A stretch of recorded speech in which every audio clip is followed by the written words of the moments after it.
एक गोल टोपी लगा जोकर हैदराबाद का,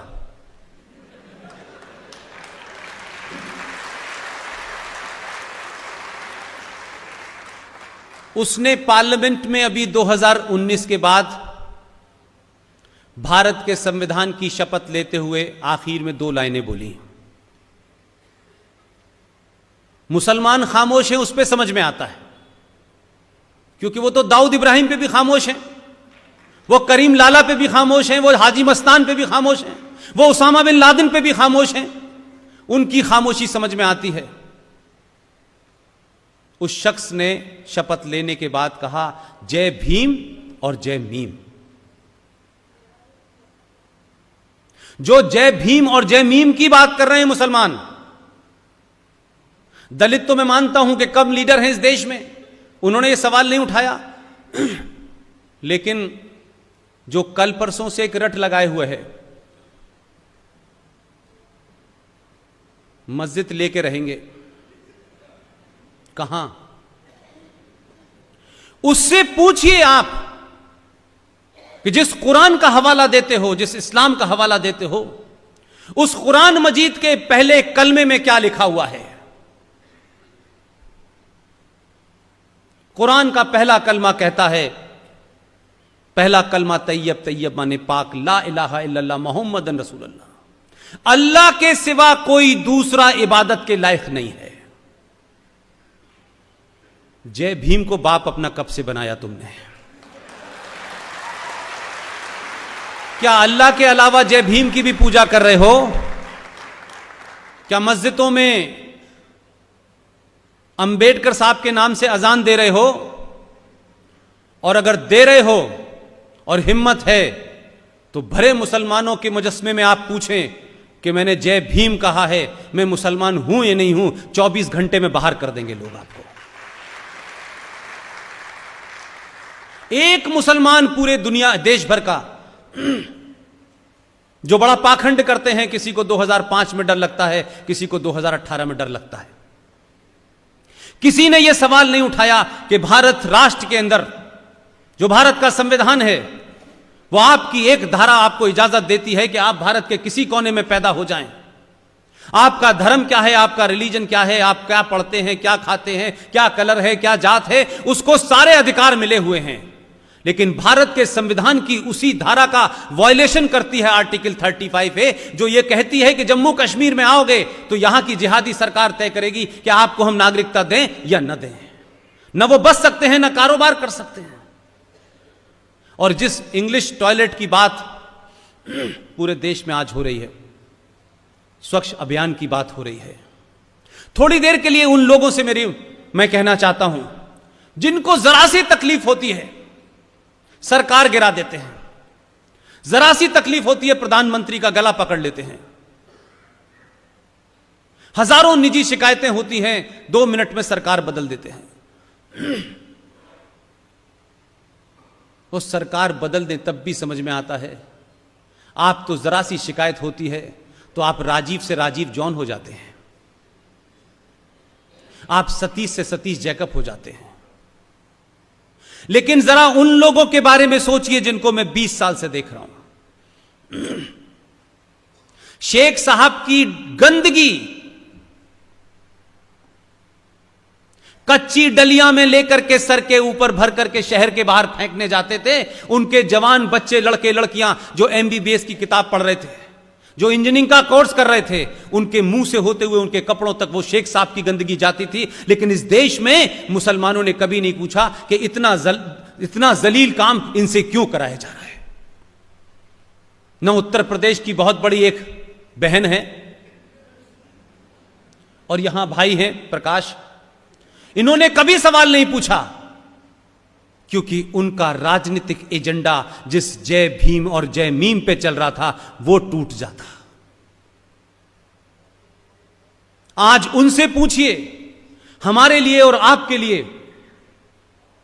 एक धारा हटी है, उनके लिए पूरा जीवन बदला है।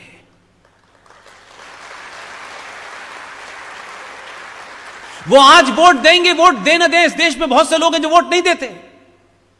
लेकिन सोचिए कि इस देश में भारत का संविधान, जो उसका बहुत सारा हिस्सा जम्मू कश्मीर में लागू नहीं होता था, भारत की सुप्रीम कोर्ट लागू नहीं होती थी, भारत के 1000 कानून लागू नहीं होते थे, उसी में से SC ST का कानून भी जम्मू कश्मीर में लागू नहीं होता था।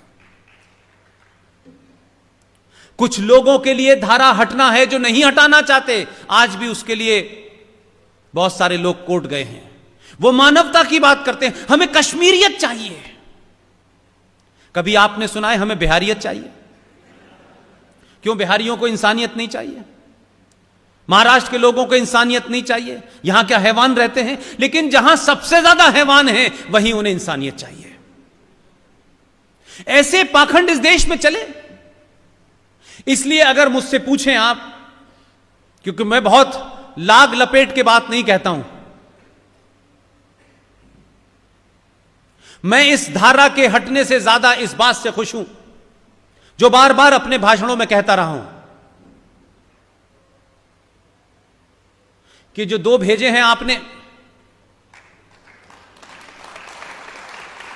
गुजरातियों से मैं कहता हूं कि आपने जो 1947 में गलती की थी, उसका इतनी जल्दी आप प्रायश्चित करेंगे यह पता नहीं था। आपने पूरे तौर से प्रायश्चित किया और 2 लोगों को भेजा है। उन्होंने कब कहां क्या तय किया मुझे नहीं पता, लेकिन धाराओं के हटने से ज्यादा मैं इस बात से खुश हूं कि जो 70 साल के अंदर व्यवस्था में और सत्ता में एंटी हिंदू और एंटी व्यवस्था कर दी गई थी, जिसे आपको हटाते हटाते सदियां लग जाती, आपने धारा तो हटाई, लेकिन जम्मू कश्मीर और जम्मू खासतौर से और जम्मू को और वैली को आपने यूनियन टेरिटरी घोषित कर दिया। अगर यह यूनियन टेरिटरी घोषित नहीं होती तो कुछ बदलने वाला नहीं था। राज्य सरकार की ताकत वही रहती, संविधान खत्म हो गया था, लेकिन लेजिस्लेशन तो ऐसे पारित हुए हैं कि आप सोच भी नहीं सकते। अब मैं दूसरी बात से खुश हूं। यूनियन टेरिटरी घोषित हो जाने के बाद जम्मू कश्मीर का चप्पा चप्पा भारत सरकार के हाथ में आ गया है। उसकी जमीन के ऊपर भारत सरकार का कब्जा है। और जिस जम्मू कश्मीर में 70 साल के अंदर आपने एक जिहादी फोर्स तैयार की थी, और पुलिस के अंदर और व्यवस्था के अंदर जितने भी लोग थे एडमिनिस्ट्रेशन में, यह अजब और गरब बात है कि जिन्हें प्रधानमंत्री चाहिए था 1950 में, कि हम चीफ मिनिस्टर नहीं कहलाएंगे, हमें तो प्रधानमंत्री होना चाहिए, वो प्रधानमंत्री घट के अब लेफ्टिनेंट गवर्नर में कन्वर्ट हो गया है। और तीसरी बात, पुलिस भारत के गृह मंत्रालय के अंडर आ गई है। दुख यह नहीं है कि गृह मंत्रालय के अंडर आ गई, यह पूरा देश जानता है, लेकिन गृह मंत्रालय किसके अंडर में, यह ज्यादा परेशानी है।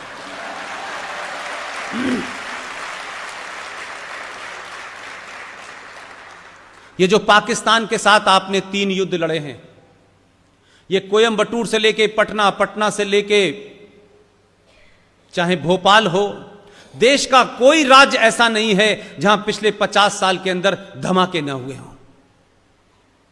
इन सारे धमाकों के पीछे और पाकिस्तान से युद्ध के साथ सिर्फ एक ही मसला जुड़ा हुआ था, उसका नाम था जम्मू कश्मीर। कुरान मजीद की एक हदीस है, वो हदीस ये कहती है कि हमने पूरी दुनिया का परचम फैला दिया है, सिर्फ हिंदुस्तान बाकी है।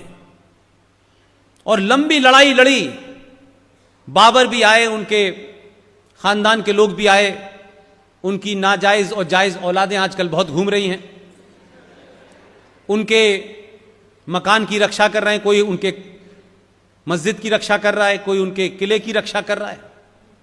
इस सब के बावजूद भी भारत में इस्लाम फैल नहीं पाया, और उसी फैलाने को एक शब्द दिया गया है जो कुरान शरीफ की इंटरप्रिटेशन होती है, जिसे आप हदीस कहते हैं। उसमें कहा गया है गज़वा हिंद। जिन लोगों को ग़ज़वा-ए हिंद फैलाने की कोशिश थी, उसका रास्ता जम्मू था। ये धाराएं हटना, वहां केंद्र शासित प्रदेश घोषित होना, मुझ जैसे आदमी के लिए यह महत्वपूर्ण है कि ग़ज़वा-ए हिंद का रास्ता बंद हो गया है।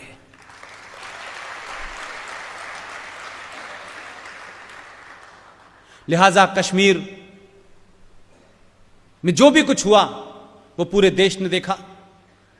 मुझे खुशी इस बात की है कि हमारे यहां सेकुलरिज्म की बातें तो चुपके से की गई, रात में की गई, संविधान में चीजें रात में जोड़ी गई, बताई नहीं गई।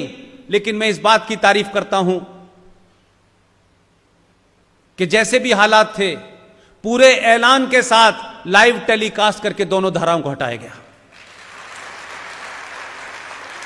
पूरी दुनिया ने देखा और पूरी दुनिया ने जिसमें भी इस पे चू चू चू चू की, उनकी दुकान बंद हो गई। और जो आका ने 3 महीने पहले एक बयान दिया था कि मैं कश्मीर पे मध्यस्थता करना चाहता हूं, वो बुला के ले गए। मुझे पिछली बार यहां 2% वोट मिले थे, इस बार जितवाओ। कि जीतने का फॉर्मूला तो तुम्हारे पास ही है। और वहां खड़े होकर 50,000 गुजरातियों से आपके आदमी ने कहा इस बार इसे वोट देना, यही मेरा कैंडिडेट है।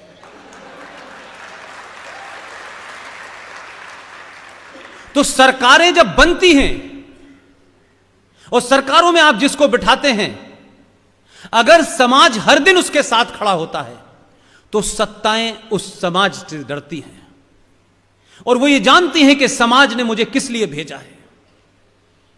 2014 में जिस लिए भेजा था वही काम करा। 2014 में आप सबको पता था कि इस देश की व्यवस्था ऐसी है कि ऐसा नहीं हो सकता, जाते ही सब कुछ हो जाएगा। लेकिन 2019 में आपने यह तायद कर दिया, यह तय कर दिया कि तुम्हें सड़क बनाने के लिए नहीं भेजा इस बार हमने। और बार बार समाज अपनी किसी न किसी तरीके से, क्योंकि आज आपको अपनी बात कहने का एक सिलसिला, एक जरिया मिला है। यह बात अलग है कि इस देश में प्रधानमंत्री भी अपनी मन की बात कह पा रहा है। इससे पहले मन की बात नहीं कहते थे, मन के मन में ही रह जाती थी मनमोहन सिंह की। लिहाजा जब उसने अपनी बात कहना शुरू किया तो जो कुछ मैं यहां कह रहा हूं, जिन शब्दों का मैं प्रयोग कर सकता हूं, उन शब्दों का वो प्रयोग नहीं कर सकता। इसलिए कुछ कुछ बातें मैं समाज के सामने इसलिए दोहराता हूं कि अगर हमें 1000 साल के बाद एक ऐसा हिंदू राजा मिला है जिसने भारत की धरती पर इस्लामिक गणराज्य को कुचल दिया है, तो कश्मीर की घटना को मैं धारा हटने से नहीं देखता हूं। कश्मीर में जो कुछ हुआ है वो इस्लामिक आतंकवाद और जिहाद को समाप्त करने की शुरुआत है। और जब आप अपनी ताकत से समाज की मनोकामना को पूरा करते हैं, जिन कारणों से आप वोट लेके आते हैं, तो आपका हौसला इतना बुलंद होता है कि आपने 70 दिन में 370 को हटा दिया। और तो और यह रिकॉर्ड रहेगा जब भी उठाया जाएगा लोकसभा का। आपको सरकार में जिन लोगों ने वोट दिए वो वोट थे 303। 303 सीटें जिता के आपने भेजा था। लेकिन करिश्मा देखिए, ऐसा दबाव बना कि जब वोट पड़े तो धारा को हटाने के लिए 370 वोट पड़े।